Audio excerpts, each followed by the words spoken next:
Ganda lang ng mga tulips ngayon sa Korea, dito sa Korea. Dahil spring ngayon, ayan. Ito naman ang makikita sa mga tabi-tabing kalsada lang. Yan, di ba?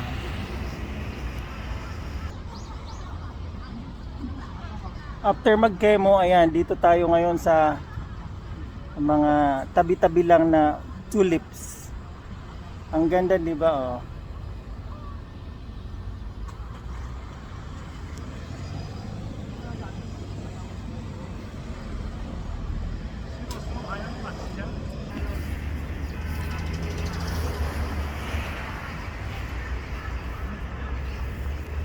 Ganda, iba-ibang kulay. Kulay pink. Ayan.